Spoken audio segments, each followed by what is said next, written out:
उत्तर प्रदेश सरकार ने जनसंख्या नियंत्रण से जुड़े कानून का ड्राफ्ट तैयार कर लिया है। बिल की कॉपी में कई तरह के प्रावधान नजर आ रहे हैं। चाहे 2 से ज्यादा बच्चे पैदा करने वाले परिवारों को सरकारी योजनाओं से वंचित रखने का नियम हो या सरकारी नौकरियों में मौका नहीं मिलने का। जनसंख्या नियंत्रित करने के लिए योगी सरकार ने इससे भी कठोर नियम अख्तियार किए हैं। लेकिन बिहार के सुशासन बाबू को योगी का ये जनसंख्या नियंत्रण मॉडल कुछ खास रास नहीं आया। सोमवार को जनता दरबार में जनता की फरियाद सुनने के बाद मुख्यमंत्री ने जब मीडिया कर्मियों से बात की और किसी ने ये सवाल कर दिया कि क्या ये वक्त आ गया है कि पूरे देश में जनसंख्या नियंत्रण कानून लागू किया जाए। जवाब में नीतीश कुमार ने खरे शब्दों में कह दिया कि जो राज्य जो चाहे करे, लेकिन जनसंख्या नियंत्रण को अगर आप केवल कानून बनाकर कंट्रोल करने की सोच रहे हैं तो ये संभव नहीं है। कुछ लोग सोचते हैं कि सिर्फ कानून बनाने से हो जाएगा। एक बात हम आपको बहुत साफ कहें, जो राज्य जो करना चाहे अपना करे, लेकिन हमारा बहुत साफ ओपिनियन, जनसंख्या नियंत्रण के लिए अगर आप सिर्फ कानून बना करके कोई उसका उपाय करेंगे, ये सभी ठीक से संभव नहीं है। आप जरा चाइना का पता कर लीजिए, 1 से 2 किया, अब 2 के बाद भी क्या हो रहा है, तो आप देख लीजिए स्थिति, कहीं भी किसी देश का हालचाल देख लीजिए। ये सबसे बड़ी चीज़ है कि जब महिलाएं पूरे तौर पर पढ़ी रहेंगी तो इतनी जागृति आती है, इतना कॉन्शसनेस होता है कि अपने आप प्रजनन दर घटेगा। और आप तो जान रहे हैं, शुरू से हम लोग इसके लिए काम कर रहे थे और उसी में जो आपने कहा, जो इतना ज़्यादा इस पर रिसर्च हुआ, सर्वे किया गया, देखा गया कि जब पति पत्नी में पत्नी मैट्रिक पास है तो देश भर का एवरेज प्रजनन दर 2 था और बिहार में भी वही किया गया तो पता चला 2 ही है। लेकिन अगर +2 तक पढ़ी हुई है, इंटर पास है, तो देश का उस समय आया 1.7 और बिहार का आया 1.6।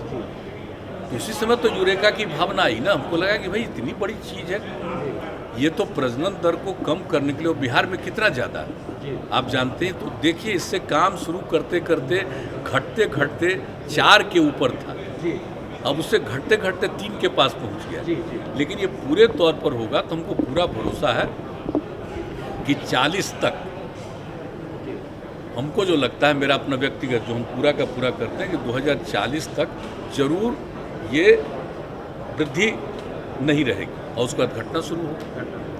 तो इस तरह से जब बात है तो हम लोग तो इसी पर काम कर रहे हैं। लेकिन बहुत लोग लगता है खाली कानून बना देंगे और उससे हो जाएगा, तो वो तो अपना सोच है अपना। हम लोगों का सोच बहुत साफ है कि कैसे हम कर सकते हैं प्रजनन दर कम, और इसमें कोई कम्युनिटी का हो, सब पर ये असर पड़ेगा। जब महिलाएं बिल्कुल पढ़ी लिखी होंगी तो आप देख लीजिए, कोई कम्युनिटी का हो तो आप पता करें। बातों में नीतीश कुमार ने एक बार फिर जनसंख्या नियंत्रण के बहाने ही लालू परिवार पर निशाना साध दिया।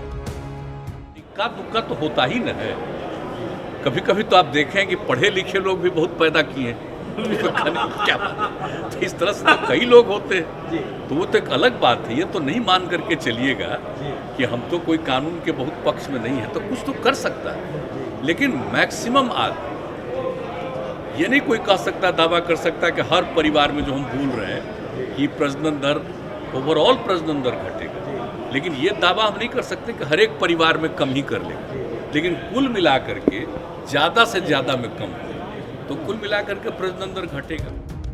बता दें कि इसके पहले पूर्व मुख्यमंत्री जीतन राम मांझी ने भी जनसंख्या नियंत्रण कानून पर अपनी प्रतिक्रिया देते हुए कहा था कि भारत जैसे देश में बढ़ती आबादी का सबसे बड़ा कारण अशिक्षा और गरीबी है। इसलिए जनसंख्या से जुड़ा कानून बनाने से बेहतर देश में कॉमन स्कूलिंग सिस्टम लागू किया जाए। बढ़ती हुई जनसंख्या की अगर हम बातचीत कर लें तो बढ़ती हुई जनसंख्या को रोकथाम के लिए सबसे ज्यादा जो जरूरी है वो देश में को शिक्षित करना है।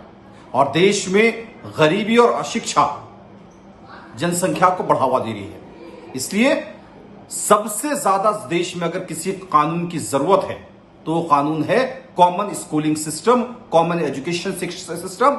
सबको एक बराबरी की शिक्षा मिले, देश के कई समस्याओं का समाधान ऑटोमेटिकली हो जाए। यानी भले ही बिहार एनडीए में बीजेपी बड़े भाई की भूमिका में हो, लेकिन बात जब बिहार में भी जनसंख्या नियंत्रण कानून लागू करने की आएगी तो जेडीयू से लेकर अन्य सहयोगी दल भी बीजेपी के विरुद्ध खड़े नजर आएंगे। उत्कर्ष सिंह के साथ ब्यूरो रिपोर्ट, बिहार तक।